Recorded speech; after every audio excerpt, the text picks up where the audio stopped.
Donc bonjour à tous, on se retrouve pour cette vidéo pour la correction du TD de mathématiques sur les fonctions conjointes. Donc première activité, on a une étude de fonctions du type f de x égale 15 divisé par x, 15 sur x plus 1, défini sur l'intervalle de 1 à 10. Première question, donc rechercher dans le cours le sens de variation de la fonction inverse, 1 sur x. Donc la fonction inverse du type 1 sur x est décroissante si k est positif. Alors qu'est-ce qu'on peut dire du sens de variation de la fonction f? Donc, on voit que c'est la somme d'une fonction inverse plus une constante ici plus 1. Donc on en déduit que la fonction est décroissante. On demande de calculer ensuite le tableau de valeurs. Donc on utilise la calculatrice avec le mode table. On le fait ensemble. Un petit rappel. Voilà, donc je vais rentrer l'expression de la fonction. Donc c'est 15 divisé par x, donc la variable x ici, plus 1. Une fois qu'on a rentré l'expression de la fonction, on va avec F5 paramétrer notre tableau, donc début 1 ici, la fin 10, et le pas, donc la marche, on laisse à une unité ici. On va chercher le tableau avec F6, et puis on n'a plus qu'à relever les valeurs pour compléter notre document. Donc voilà, donc on voit qu'ici pour x égale 7, on a une valeur arrondie au millième, donc on va arrondir au centième ici, etc., etc. Donc là, aucune difficulté. Alors ensuite, on demande de représenter avec soin la courbe représentative de la fonction dans le repère qui était fourni, donc plutôt papier millimétré ou avec GeoGebra. Donc là, j'ai fait la correction avec une représentation sur GeoGebra, dans lequel j'ai copié le graphique et je l'ai inséré dans le document de correction. Donc la courbe ici est représentée, la courbe de la fonction f est représentée en vert. Donc comme dans la vidéo précédente, j'avais déjà montré l'utilisation de GeoGebra, donc là je vais plutôt axer la correction avec l'utilisation du mode graphique de la calculatrice. On va le faire donc sur la calculatrice, donc on va changer de menu et passer au menu graphique. Donc une fois qu'on a bien programmé l'expression de la fonction dans la calculatrice, on n'a plus qu'à dessiner la fonction, donc draw avec la touche F5. Alors bien évidemment, la plupart du temps, il faudra passer par une étape d'ajustement du repère. Donc ça se fait avec la touche F3, donc VWindow. Et puis pour ce faire, on se réfère tout simplement aux données de l'ensemble de définition, donc de 1 à 10, donc là je vais mettre de 0 à 10 sur l'axe des abscisses, avec une échelle égale à 1, donc ça veut dire que j'aurai une graduation de toutes les unités. Et puis pour l'axe des ordonnées, là on se réfère au tableau de valeurs, donc on voit qu'on part d'une valeur égale à 16, la fonction est décroissante et on arrive à 2,5. Donc en fonction de ça, donc je vais ajuster mon tableau, donc je vais mettre ymin à 0 pour visualiser l'axe des abscisses, et puis ymax, donc je vais mettre à 16, qui est suffisant, et puis là je vais mettre une échelle à 2, donc ça veut dire qu'on a les graduations toutes les 2 unités. On valide, et puis on repasse avec F6, et là on voit notre courbe construite à l'écran de la calculatrice. Donc je rappelle qu'avec le mode trace, on peut relever différentes valeurs. Ici, avec le pavé fléché, on fait voyager le curseur pour visualiser l'ensemble des points pixelisés de la courbe.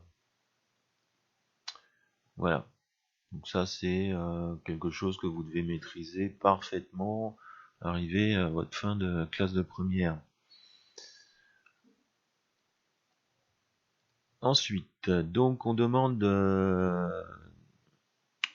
nommer la courbe représentative de la fonction f. Donc comme c'est une fonction inverse, c'est marqué dans le cours, la fonction est donc une hyperbole.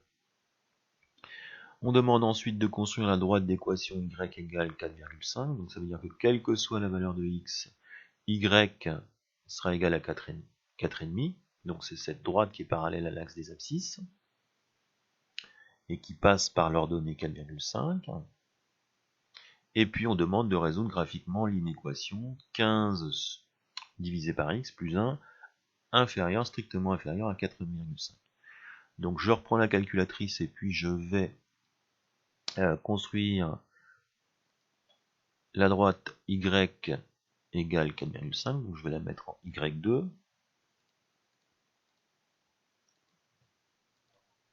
Et on voit apparaître la droite tout de suite sur l'écran de l'affichage. Donc on voit bien que les deux représentations correspondent complètement. On obtient exactement la même chose. Alors on va passer à la correction de l'inéquation. Donc ici on remarque qu'il s'agit de la fonction f. Donc on cherche à savoir quand est-ce que la fonction f est inférieure à 4,5 tout simplement.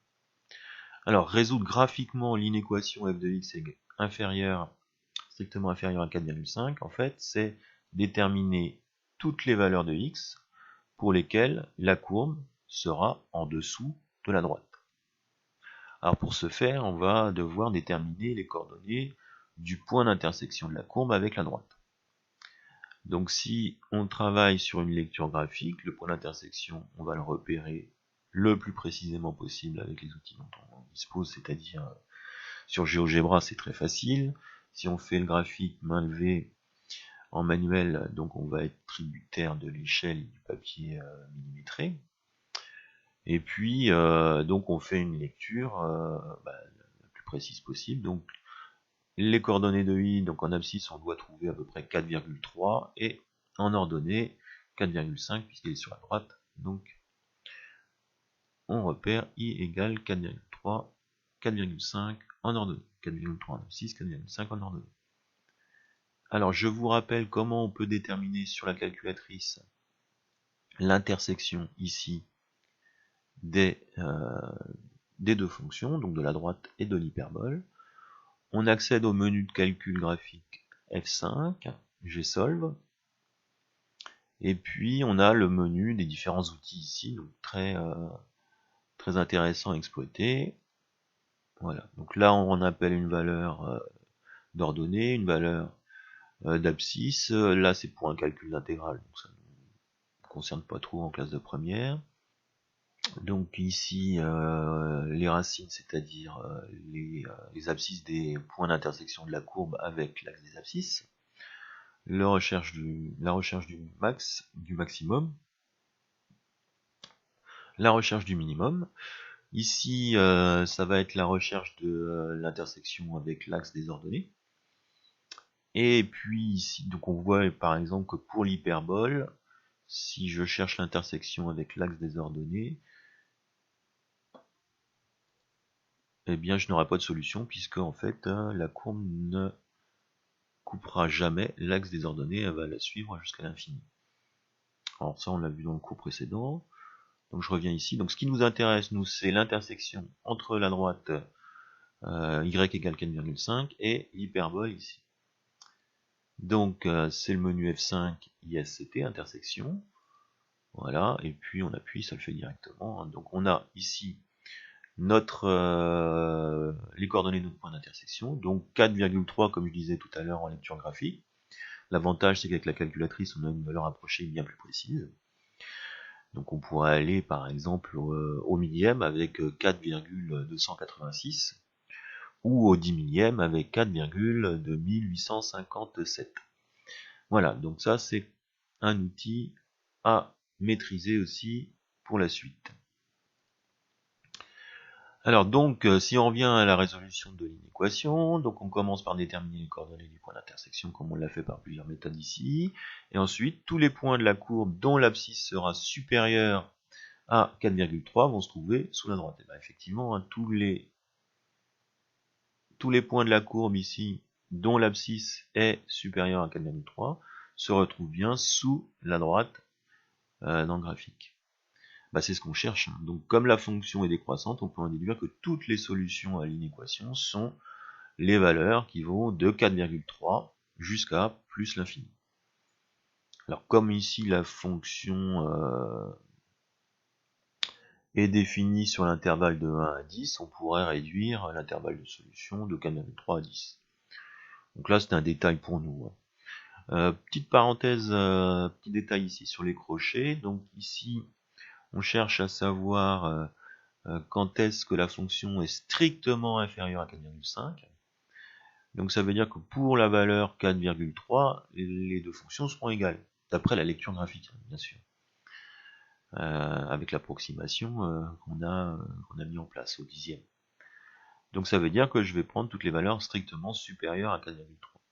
Donc ça veut dire que le crochet ici nous signifie qu'on va juste au-delà de la valeur 4,3. Et on va comme ça jusqu'à plus l'infini, ou 10 si on restreint l'intervalle à l'intervalle de définition. Donc voilà, pas plus pour cette activité. On passe à l'activité 2, donc du même ordre. Alors l'activité 2, donc on considère deux fonctions f et g définies sur un intervalle qui va de 10 à 100, avec f de x, une fonction du type 840x plus 14, donc c'est une fonction qui ressemble beaucoup à la fonction précédente. La différence ici, c'est que k valait tout à l'heure 15, maintenant k vaut 840, plus 14, plus une constante ici. Et g de x, ici, moins 0,7x plus 70. Alors, première question, quelles sont les natures des fonctions f et g? F, donc bah, je reviens pas là-dessus, c'est une fonction qu'on reconnaît, c'est la fonction inverse, du type k sur x, exactement comme la question 1 de l'activité 1, et donc elle est représentée par une hyperbole. Par contre, la fonction g, donc faut la reconnaître, fonction qu'on a bien vue en détail l'année dernière, c'est une fonction du type ax plus b, donc c'est une fonction affine, et c'est représenté par une droite. Droite décroissante ici, puisque a vaut moins 0,7, donc a est négatif, donc la droite est décroissante, et plus 70, c'est-à-dire l'ordonnée à l'origine, petit b, ici qu'on voit, vous voyez, je le mets en valeur ici, sur le graphique en dessous. Donc on construit la représentation graphique des fonctions dans le repère ci-dessous, donc dans celui que je fournissais donc à la main, manuellement, ou dans GeoGebra, ce que j'ai choisi pour ma correction. Donc j'ai mis l'hyperbole, la fonction f en bleu, la fonction affine en orange, qui est bien décroissante, hein, qui passe bien par la valeur de l'ordonnée à l'origine 70. On va faire le travail à la calculatrice là tout de suite. Donc faire la même représentation.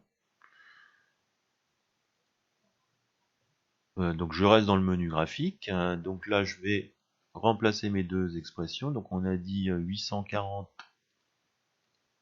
divisé par x plus 14 pour la première. Et pour la seconde, la fonction affine, donc c'est moins, donc on n'oublie pas le moins, 0,7x plus 70, on a dit. Voilà. Je vérifie si je me suis pas trompé. Oui, c'est ça. Et puis bah là, on n'observe rien du tout. Alors, pourquoi on n'observe rien? Donc rappelez-vous, toujours avoir en tête que il va falloir peut-être ajuster la fenêtre d'affichage du repère, hein, tout simplement. Donc ça veut dire qu'on va encore une fois passer par le paramétrage des valeurs de notre fenêtre. Donc pour ce faire, bah, le mieux c'est encore une fois Souvent vous vous posez la question comment compléter ces paramètres.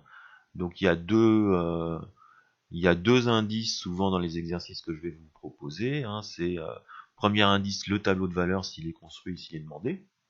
Où là on a xmin, xmax, et puis ici on repère ymax et ymin. Ou deuxième possibilité, on peut céder du repère s'il est déjà fourni. Donc là on voit bien que on veut représenter de 0 jusqu'à 100 en abscisse et de 0 jusqu'à 100 aussi à peu près en ordonnée. C'est ce qu'on va choisir, donc xmin 0, excusez-moi, xmin 0, donc xmax 100. Alors là, pour avoir pas trop de graduation sur mon axe, je vais mettre des graduations toutes les 10 unités. Ensuite, ymin 0, ymax 100 aussi, et puis je vais mettre toutes les 20 unités pour l'axe des ordonnées. Et j'ai plus qu'à construire la représentation avec F6 et Draw. Alors là, on voit que c'est exactement la même chose, hein, heureusement. On a bien et on visualise bien, alors là, bien sûr c'est monochrome, on n'a qu'une seule couleur, mais on arrive à voir très distinctement notre hyperbole ici, et notre droite décroissante ici, et les deux points d'intersection qui vont nous être utiles pour répondre à la dernière question de l'activité. Voilà, donc je vous encourage vraiment à pratiquer au maximum l'outil de construction graphique de la calculatrice. C'est quelque chose qui vous donne, c'est des compétences pardon qui sont très importantes pour la réussite tout simplement des activités, des exercices et des problèmes. Donc ensuite, on va résoudre graphiquement l'inéquation f de x inférieure à g de x. Donc on va chercher à savoir quand est-ce que, pour quelle valeur de x, en fait, la fonction de f, la courbe représentative de f, donc l'hyperbole en bleu, est en dessous de la courbe représentative de g, c'est-à-dire la droite, en orange. Donc là, graphiquement, on voit bien que la courbe bleue, l'hyperbole, est en dessous de la droite pour toutes les valeurs qui sont comprises entre 20 et 60. Donc comment concrètement on effectue ce travail? Donc résoudre graphiquement l'inéquation f de x inférieure à g de x, c'est en fait déterminer, comme je viens de le dire, toutes les valeurs de x pour lesquelles la courbe de f, l'hyperbole, est en dessous de la droite représentative de g. Alors pour ce faire, donc on va déterminer les coordonnées des deux points d'intersection A et B de la courbe et de la droite. Donc là sur GeoGebra, j'ai directement accès au point d'intersection. Donc le point A de coordonnées 20 et 56 et le point B de coordonnées 60, abscisse et 28 ordonnées. Tiens, là j'ai mis un crochet, c'est une parenthèse. Vous corrigerez s'il vous plaît directement. Comment faire pour déterminer ces points d'intersection ici? Donc plusieurs méthodes, hein, la même méthode que tout à l'heure avec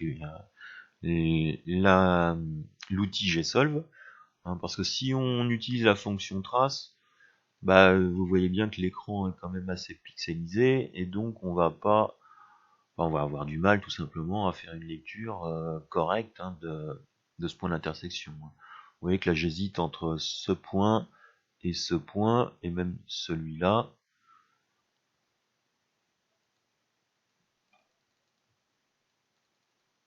Alors là vous voyez que je me promène sur la droite, hein, si je veux aller sur l'hyperbole, j'utilise le pavé fléché. C'est assez intuitif, hein, donc on va... Voilà. Donc là c'est la même chose, hein, c'est-à-dire que comme c'est pixelisé, on a du mal à faire une lecture quand même plutôt correcte. Donc évidemment, ce que je vous conseille, c'est d'utiliser l'outil gsolve, toujours le même, hein, intersection, ISCT. Voilà, donc on a la première intersection, donc ici la calculatrice se place exactement sur l'intersection de l'hyperbole et de la droite.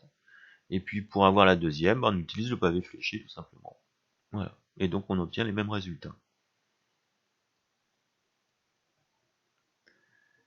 Voilà, ça y est, on a quasiment terminé. Hein. Tous les points de la courbe dont l'abscisse sera compris entre 20 et 60 se trouveront sous la droite, donc c'est exactement ce qu'on cherche.